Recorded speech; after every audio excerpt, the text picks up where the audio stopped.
Look, dude, I kinda read this article, and the first thing that I muttered after seeing the sentence which inspired this video, I was like, holy shit, and I'm not gonna fill that in. But today we are talking about a piece published on the Winnipeg Sun. Let's go over to Scott Billeck from May 31st, 2023, and talk about how Connor Hellebuyck is the Jets' biggest bargaining chip as the NHL Draft looms. Over the next few days, we'll examine 3 of Winnipeg's pending UFAs in 2024 and their prospects of a move this summer out of Winnipeg.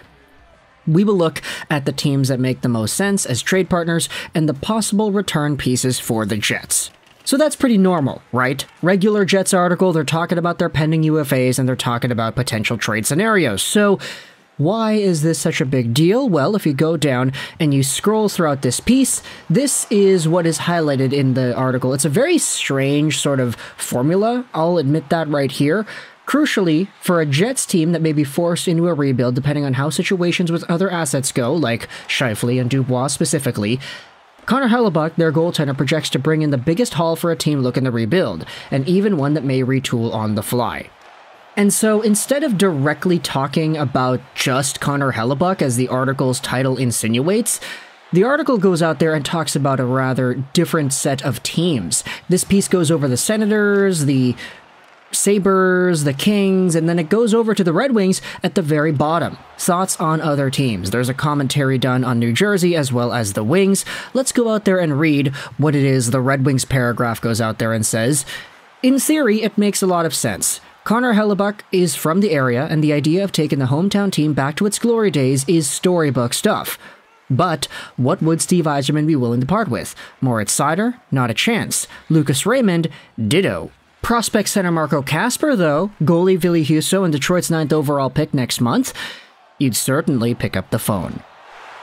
And so, this is the idea that we're making the video about. Scott Billeck writes in his Winnipeg Sun article that a trade between the Red Wings and the Jets makes sense, wherein the Jets send over Connor Hellebuyck and receive Marco Kasper, Ville Husso, and the 9th overall pick in return.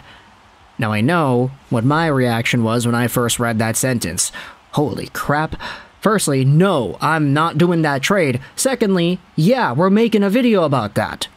But if we want to go over to the asset breakdown, just go over each of the names and talk about who's here, what their values are. Connor Hellebuyck, as we all know, is one of the best goalies in the NHL. He's one of the only guys that can consistently be a good bet to be good year by year. Like, every goalie goes up and down and up and down and up and down. No goalie is good every single year. Connor Hellebuyck is one of the ones that's closer to being able to do that. He's 30 years old already, so definitely not in line with the Red Wings' timeline for success and their window of opportunity. 6'4", 207 left-handed catching goaltender signed till the end of 2024, making $6.16 million a year. This seems like a pretty big headache in the future for Steve Yzerman should he make a trade like this, expending assets that are good in the long term, prospects that'll help him out when they get their heyday, and sending it all away for a guy that's going to be, what, 33, 34, when the Red Wings really start contending once again? Not to say that goaltenders don't get better with age, or that goalies like Hellebuyck can't age well, but it just doesn't make too much sense for the Red Wings to go out there and think about it. Hellebuyck was good this past season, .920 save percentage, .249 goals against in 64 games played, so even with a big workload, he's still capable of being one of the top guys. It's just, practically speaking, from a timeline point of view, this trade doesn't make any sense for the Red Wings, unless you really wanted to say, okay, we're going to start winning today. We're going to get some more pieces in free agency. We're going to get more pieces from trading away younger assets to win now. Because this is our window. We are forcing it open. We're taking a crowbar, smashing it in, and bulldozing our way through that window. But, you know, Steve Yzerman is not going to do that.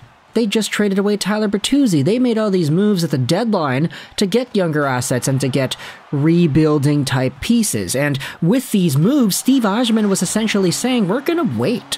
We have no rush to go out there and start contending today.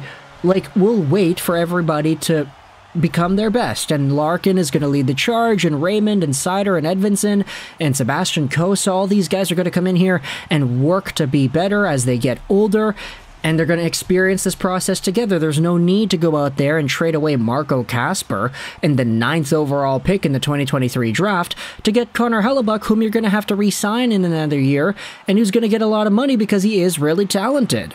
It just doesn't really work out, in my opinion. Now, going over to the other assets involved, let's talk about Marco Kasper, because I know a lot of people want him to get his props. Kasper's 19 years old, 6'1", 192, left-handed center. He's on his ELC, so he's signed till 2026. He played 52 games with the regular BK in the SHL, had 23 points, had a cup of coffee at the National Hockey League level, 1 game played 0 points, but he did look pretty alright. Kasper is just a guy who knows how to play hockey the right way. Everything you need from a center that's able to play in his own zone, neutral zone, and the offensive zone, Marco Kasper gives it to you. And he gives it to you in a very good capacity. He's able to go out there, he's able to make things happen, he's able to play responsibly on the boards, he's able to win those battles, he's able to physically get involved too. Marco Kasper is just such a versatile all-around center. And he's been able to do this in the SHL at 18, 19 years old.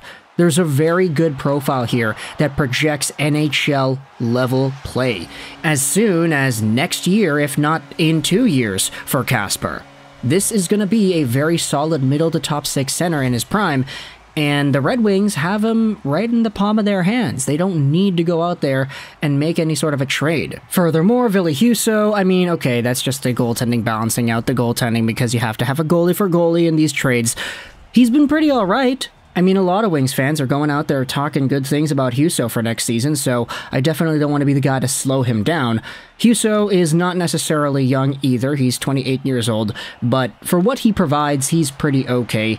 896 save percentage, 56 games played last year. He was the main guy for the Wings, 311 goals against average, so the numbers really weren't great, but he was barely a sub-500 goaltender. It's just as the team gets better in front of him, we'll likely see his numbers improve. And then the 9th overall pick. Like, realistically, you could be getting a very, very strong prospect in this territory.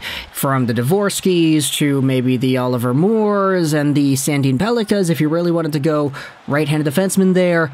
There's a really good amount of potential in 9th overall this year, so the Wings sacrificing all of these assets for one Connor Hellebuyck that's just going to be a pain to re-sign next year, that does not seem like a Steve Yzerman type of move. It's ambitious from the writer here on Winnipeg Sun to go out there and suggest it, but I don't think it's really practical from Detroit's POV at all. So, I'm asking the two fan bases in the comment section of this video, what are your thoughts on this trade? If you're a fan of the Jets, then hey, do you like this idea? You probably do, but just let me know in the comments what are your opinions about each of these assets and what your team could accomplish should you be able to acquire them in some sort of a Connor Hellebuyck trade. If you are a Red Wings fan, then how much does this trade idea piss you off? Or how much do you actually like this trade idea? I know I've been talking this entire time about how it's not a good idea, but there may be the odd Red Wings fan or two that actually thinks it's okay. So if it is, then let me know in the comments what are your opinions about it. Do you actually think this is worthwhile of Steve Yzerman's time to think about? And please tell me why.